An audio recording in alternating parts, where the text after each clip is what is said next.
കൊല്ലം പള്ളിമുക്കിൽ ഒരു കടയുണ്ട്. ആ കടയുടെ മുന്നിലാണ് ഞാനിപ്പോൾ ഉള്ളത്. ഈ കട എന്തുകൊണ്ട് ശ്രദ്ധേയമാകുന്നു എന്ന് ചോദിച്ചു കഴിഞ്ഞാൽ, ശിരൂർ അപകടത്തിൽ ജീവൻ നഷ്ടപ്പെട്ട അർജുനെ നമ്മളാരും മറന്നിട്ടുണ്ടാകില്ല. ഈ കട ആരംഭിച്ചിരിക്കുന്നത് അർജുൻ്റെ പേരിലാണ്. അർജുനെ മാത്രമല്ല, അർജുൻ്റെ ചിത്രമുണ്ട് ആ കടയുടെ മുന്നിൽ. ഒപ്പം തന്നെ അർജുന് വേണ്ടി അവസാനം വരെയും ആ ശിരൂരിലുണ്ടായിരുന്ന അർജുൻ്റെ വാഹനത്തിൻ്റെ ഉടമസ്ഥനായിട്ടുള്ള മനാഫിൻ്റെ ചിത്രവും അവിടെയുണ്ട്. ഈ കട നടത്തുന്നത് പള്ളിമുക്ക് സ്വദേശിയായിട്ടുള്ള ബദറിനൊക്കെയാണ്. ഈ നാട്ടിലെ ചെറിയ സന്നദ്ധ പ്രവർത്തനങ്ങളൊക്കെ ചെയ്ത് നടക്കുന്ന ഒരു വ്യക്തിയാണ്. അദ്ദേഹത്തോട് തന്നെ ചോദിക്കാം, അപ്പോൾ ഒരു കട നടന്നുകൊണ്ടിരുന്നു, അല്ലെങ്കിൽ അതിലിങ്ങനെ ഒരു അർജുൻ എന്നുള്ളൊരു പേര് നൽകാനായിട്ടുണ്ടായ ഒരു കാരണം ഉണ്ടാകുമല്ലോ? മലയാളക്കരയെ മൊത്തത്തിൽ ദുഃഖത്തിലാഴ്ത്തിയ ഒരു സംഭവമാണ് അർജുനൻ്റെ ആ കാണാമറയത്തുള്ള 72 ദിവസങ്ങൾ. ആ 72 ദിവസം കഴിഞ്ഞ് അർജുനനെ കിട്ടുമ്പോൾ മലയാളക്കര ദുഃഖത്തിലാണെങ്കിലും അതൊരു സമാധാനമായി. കാരണം ബോഡിയെങ്കിലും കിട്ടി, അവൻ്റെ അവസാന കർമ്മങ്ങൾ നടത്താൻ ആ കുടുംബത്തിന് ഒരവസരം ലഭിച്ചു. അപ്പോൾ അങ്ങനെ ആ അവസാന കർമ്മങ്ങൾ നടക്കുന്നതിനിടയിൽ ഞാനിരുന്നിങ്ങനെ ചിന്തിച്ചപ്പോൾ എനിക്ക് അർജുനന് വേണ്ടി ഒന്നും ചെയ്യാൻ കഴിയില്ല, വേറെ ഒന്നും എൻ്റെ കയ്യിൽ ഇല്ല ചെയ്യാൻ. അപ്പോൾ ഞാൻ നോക്കിയപ്പോൾ അടഞ്ഞു കിടക്കുന്ന കട, ആ കടയിൽ കുറേ സാധനങ്ങളൊക്കെ ഇറക്കി വെച്ച് ആ അർജുനൻ്റെ പേര് ആ കടയ്ക്ക് നൽകി തുറന്നിരിക്കാം എന്ന് വിചാരിച്ചു. അപ്പോൾ എൻ്റെ മകൻ മൊബൈൽ കട നടത്തിയിട്ട് അടച്ചിട്ടിട്ട് വിദേശത്ത് പോയതാണ്. അപ്പോൾ 2 വർഷമായിട്ട് അടഞ്ഞു കിടക്കുന്ന കടയാണ്.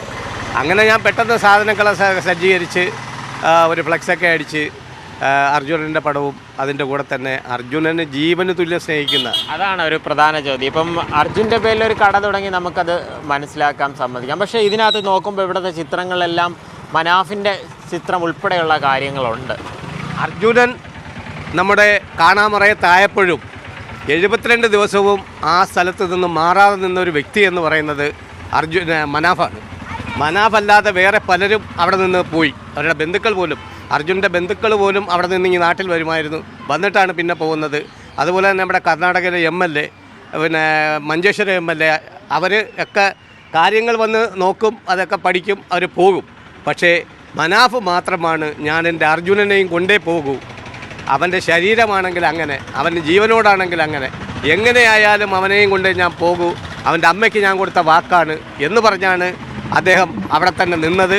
അദ്ദേഹത്തിൻ്റെ ദൃഢനിശ്ചയത്തിന് ദൈവം കൊടുത്തൊരു പ്രത്യുപകാരം പോലെയാണ് അർജുനൻ്റെ മൃതശരീരം കിട്ടിയത്. ജീവനറ്റ ശരീരമാണെങ്കിൽ പോലും ആ ശരീരം കൊണ്ടുവന്ന് അവൻ്റെ അമ്മയുടെ മുമ്പിൽ വയ്ക്കാൻ മനാഫിന് കഴിഞ്ഞു. മനാഫാണ് താരം. കാരണം 3 മക്കൾ എനിക്കുള്ളൂ, എനിക്കിപ്പോൾ 4മതൊരു കുട്ടി കൂടായി എന്ന് പറയുന്ന മനാഫിനെ നമുക്ക് ചേർത്ത് പിടിക്കാതെ കഴിയില്ല. ഈ മനാഫിനോടെങ്ങാനും ഒന്ന് സംസാരിക്കാനായിട്ട് ശ്രമിക്കുകയില്ല? ഞാൻ അങ്ങനെ ശ്രമിച്ചില്ല. പലരും എന്നെ ഫോണിൽ വിളിച്ചിട്ട് പറയും, മനാഫ് നിങ്ങളെ വിവരങ്ങൾ അന്വേഷിച്ചിട്ടുണ്ട്, മനാഫ് ഇതുവഴി പോകുന്ന ആളാണ്, തിരുവനന്തപുരത്തൊക്കെ എപ്പോഴും വരുന്ന ആളാണ്, നിങ്ങളെ കാണാൻ അദ്ദേഹം ആഗ്രഹം പ്രകടിപ്പിച്ചിട്ടുണ്ടെന്ന് പറഞ്ഞു. ഞാൻ വ്യക്തിപരമായി മനാഫുമായി ബന്ധമൊന്നുമുള്ള ആളല്ല, വ്യക്തിപരമായി മനാഫിനോട് ഫോണിൽ സംസാരിച്ചിട്ടുമില്ല. മനാഫ് ഇവിടെ വരുമെന്ന് പലരും പറയുന്നുണ്ട്, ആ ഒരു അറിവേ എനിക്കുള്ളൂ.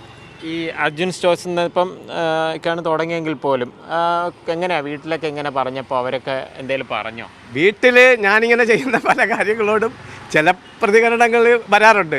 ഞാനിവിടെ ഈ 27 വർഷം പ്രവാസിയായിരുന്നു. ഈ പ്രവാസം കഴിഞ്ഞ് വന്ന് ഞാൻ ഇപ്പോൾ ഒരു 2 വർഷമായിട്ട് ഈ ഏരിയയിൽ ആര് മരണപ്പെട്ടാലും ഞാനൊരു ഫ്ലെക്സ് അടിച്ച് വെക്കും. കാര്യം നോർക്ക റൂട്ട്സിൽ നിന്ന് എനിക്ക് 4000 രൂപ പെൻഷൻ കിട്ടുന്നുണ്ട്, പ്രവാസി പെൻഷൻ. ആ പെൻഷൻ്റെ ഒരു 2000 രൂപയോളം ഞാൻ ഈ മരണപ്പെടുന്നവരുടെ ഫ്ലെക്സ് അടിച്ച് വെക്കാൻ ഉപയോഗിക്കും. അത് ഇക്ബാൽ ലൈബ്രറിയുടെ മുൻപിൽ ഞാനൊരു ഫ്ലെക്സ് വെക്കും, മരണപ്പെട്ടവരുടെ. കാര്യം ഞാൻ അറിയുന്നത്, അതുപോലെ നാട്ടുകാരറിയുന്ന ഒരാളിൻ്റെ പിന്നെ ഇത് ജാതി നോക്കില്ല, മതം നോക്കില്ല, ഒന്നും നോക്കാം, രാഷ്ട്രീയം നോക്കില്ല. വിവിധ രാഷ്ട്രീയ നേതാവിനെപ്പെട്ടവർ മരിച്ചാലും അവിടെ ഫ്ലെക്സ് വയ്ക്കും. അപ്പം അതിന് ഞാൻ ഒരു 2000 രൂപയോളം ഈ പെൻഷൻ കിട്ടുന്ന പൈസയിൽ ചിലവാക്കുന്നുണ്ട്. പിന്നെ ഈ കച്ചവടത്തിൽ നിന്ന് കിട്ടുന്ന ചെറിയ ഒരു ലാഭമാണ്. അതുകൊണ്ട് കാര്യങ്ങളൊക്കെ നടന്നു പോകും. അല്ലാതെ അത് പിന്നെ ഇങ്ങനെ വെട്ടിപ്പിടിക്കണം അല്ലെങ്കിൽ ബാങ്ക് ബാലൻസ് കൂട്ടണമെന്നുള്ള ആഗ്രഹമില്ല. ഈ വെള്ളിയാഴ്ച തന്നെ ഞാൻ ഇറങ്ങുന്നത് വെള്ളിയാഴ്ച കട അടച്ചിട്ടിട്ടാണ്. വെള്ളിയാഴ്ച കട അടച്ചിട്ടിട്ട് 2 മണിക്കൂർ എന്നെ തിരഞ്ഞിരിക്കും ആളുകൾ. ഞാൻ എൻ്റെ മനസ്സിൽ ഉദ്ദേശിച്ച ഒരാശയം, അല്ലാതെ ഒരു സംഘടനയോ അല്ലെങ്കിൽ ഒരു നേതാവ് പറഞ്ഞു തന്നെയല്ല ഈ ബക്കറ്റുമായിട്ട് ഇങ്ങനെ പ്ലാക്കാർഡും പിടിച്ച് പോയാൽ പൈസ കിട്ടുമെന്നോ അല്ലെങ്കിൽ ആ പൈസ അങ്ങനെ സ്വരൂപിച്ച് CH സെൻറ്ററിൽ അയച്ചു തരാനോ ആരും പറഞ്ഞിട്ടല്ല. ഞാൻ അതങ്ങനെ ചെയ്യുന്നു. E.T. മുഹമ്മദ് ബഷീർ സാഹിബിനെ നേരിട്ട് വിളിച്ച് അഭിനന്ദിച്ചു. ഇങ്ങനൊരു കാര്യം ചെയ്യുന്നതായിട്ട് ഞങ്ങളുടെ ശ്രദ്ധയിൽപ്പെട്ടു. അപ്പം അത് നല്ലൊരു കാര്യമാണ്, നിങ്ങൾ തുടരണം ഇനിയും എന്നൊക്കെ പറഞ്ഞ് നമുക്ക് വേണ്ട പ്രോത്സാഹനം തന്നിട്ടുണ്ട്. അപ്പോൾ അക്കാര്യങ്ങളിലൊക്കെ നിറഞ്ഞു നിൽക്കുന്നത്. മറ്റൊരു കാര്യം, കഴിഞ്ഞ ദിവസമാണ് അടക്കം ഒക്കെ കഴിഞ്ഞത്. ഒരു വല്ലാത്തൊരു വൈകാരിക ഒരു സന്ദർഭത്തിലൂടെയാണ് കടന്നുപോയത്. 72 ദിവസത്തെ അവരുടെ ഒരു കാത്തിരിപ്പിനാണ് അവസാനം പലരും പ്രതീക്ഷിച്ചിട്ടുണ്ടല്ലോ. ആ സമയത്ത് ഈ പറഞ്ഞാൽ മനാഫ് പറഞ്ഞു എന്തായാലും അർജുൻ ആ ക്യാബിൽ ഉണ്ടാകുന്നൊരു ഉറപ്പ് അർജുൻ ഉണ്ടാകുമെന്ന് പറയുന്ന മനാഫിൻ്റെ ഉറപ്പാണ് ഉറപ്പ്. മനാഫിൻ്റെ ഉറപ്പിന് അവസാന ഫലം കണ്ടു. ആ ദൃഢപ്രതിജ്ഞ, അതായത് മനാഫ് അർജുനെയും കൊണ്ട് ഞാൻ പോകൂ എന്ന് പറയുന്ന ആ ദൃഢപ്രതിജ്ഞയായിരുന്നു നമുക്ക് ഉള്ള ഒരു സമാധാനം. അർജുനൻ ഈ നാടിൻ്റെ, നമ്മുടെ മലയാളക്കരയുടെ ദുഃഖം തന്നെയാണ്. ഒരു കാലത്ത് നമ്മൾ അർജുനനെ മറക്കില്ല, അർജുനൻ മറന്നു പോയില്ല. അപ്പം അർജുനൻ നമുക്ക് തീരാ നഷ്ടം തന്നെയാണ്, തീരാ ദുഃഖം തന്നെയാണ് അവൻ്റെ കുടുംബത്തിനെന്നതുപോലെ മലയാളക്കരയ്ക്ക്. അതിനേക്കാൾ വലിയ ദുരന്തമുണ്ടായിട്ട് പോലും ഈ അർജുനനിൽ തന്നെ നമ്മൾ ഫോക്കസ് ചെയ്യുന്നതിൻ്റെ കാര്യം ആ അർജുനെ കാണാതായി നമുക്ക് എടുക്കാവുന്ന ദൂരത്താണ്, എന്നിട്ട് എടുക്കാൻ പറ്റത്തില്ല. ഇവിടെ ഫ്ലെക്സ് വെച്ചു, അർജുൻ്റെ അന്വേഷിക്കുന്നതിൽ സർക്കാർ ജാഗ്രത കാണിക്കണമെന്ന് പറഞ്ഞ് കേരള സർക്കാരിനെതിരെയും കർണാടക സർക്കാരിനെതിരെയും വലിയ ഫ്ലെക്സൊക്കെ വെച്ചു. അപ്പം അതും നല്ല പ്രതികരണം ഉണ്ടായത് ആളുകൾ. അപ്പോൾ ഈ നമുക്ക് 72 ദിവസം കഴിഞ്ഞിട്ടാണെങ്കിലും അവൻ്റെ ചേതനയേറ്റ ശരീരം കിട്ടിയപ്പോഴാണ് ഒരു സമാധാനമായത്. അവൻ്റെ ശരീരം കിട്ടിയല്ലോ, അവൻ്റെ അന്ത്യകർമ്മങ്ങൾ നടത്താൻ ആ കുടുംബത്തിന് അവസരം ലഭിച്ചല്ലോ. അതാണ് അർജുൻ്റെ കാര്യത്തിൽ നമുക്കുണ്ടായ ഒരു സന്തോഷമല്ല ഒരു സമാധാനം. പക്ഷേ ഈ അവസരത്തിൽ എനിക്ക് ചെയ്യാൻ പറ്റുന്ന കാര്യം എന്താണെന്ന് ഞാൻ ആലോചിച്ചിട്ട് ചെയ്ത ഒരു പണിയാണിത്. ഒരു കാര്യം, ഈ ബദർ പള്ളിമുക്ക് എന്ന് പറയുമ്പോൾ ഇവിടെയുള്ള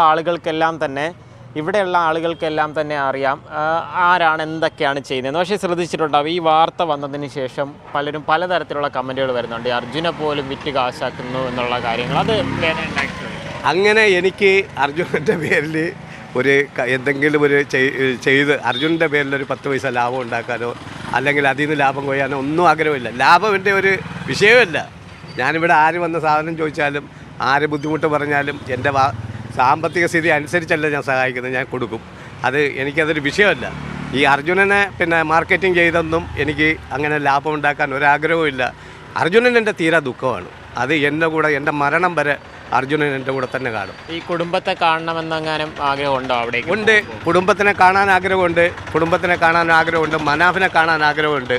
അപ്പം അവരൊക്കെ ഇങ്ങനെ വിവരങ്ങൾ അന്വേഷിക്കുന്നത് കൊണ്ട് അവരെയൊക്കെ കാണണമെന്ന് ആഗ്രഹമുണ്ട്.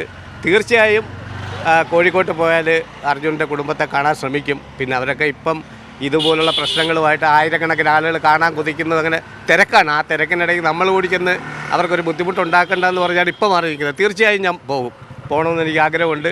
എനിക്ക് മനാഫിനെ കാണണം, അതുപോലെ തന്നെ അർജുൻ്റെ കുടുംബത്തെ കാണണം. ഞാൻ കാണാൻ ശ്രമിക്കും. ഈ ബദർക്കെതിരെ പലതരത്തിലുള്ള വിമർശനങ്ങളൊക്കെ സോഷ്യൽ മീഡിയയിൽ വരുന്നുണ്ട്. പക്ഷെ അതൊന്നും കാര്യമാക്കുന്നില്ല. താൻ ചെയ്യുന്ന ആ സത്പ്രവൃത്തിയുടെ കൂട്ടത്തിൽ മറ്റൊരു കാര്യം കൂടെ ചെയ്യുന്നു. കുടുംബത്തെ കാണാൻ കഴിയുമെങ്കിൽ കാണണം എന്നുള്ളൊരു ആഗ്രഹം കൂടെയാണ് പങ്കുവെക്കുന്നത്. എന്തായാലും ഇതുപോലെയുള്ള ഇത്തരത്തിൽ ദുരന്തങ്ങൾ വന്ന് ബുദ്ധിമുട്ടിലാകുമ്പോൾ കഴിയുന്ന രീതിയിൽ അവരോടൊപ്പം ചേർത്ത് നിർത്തുന്നതിൻ്റെ ഒരു ഉദാഹരണം കൂടെയാണ് ബദറുദ്ദീൻ പങ്കുവയ്ക്കുന്നത്. കൊല്ലത്ത് നിന്ന് ലിജോ റോളൻസ്, മീഡിയ 1.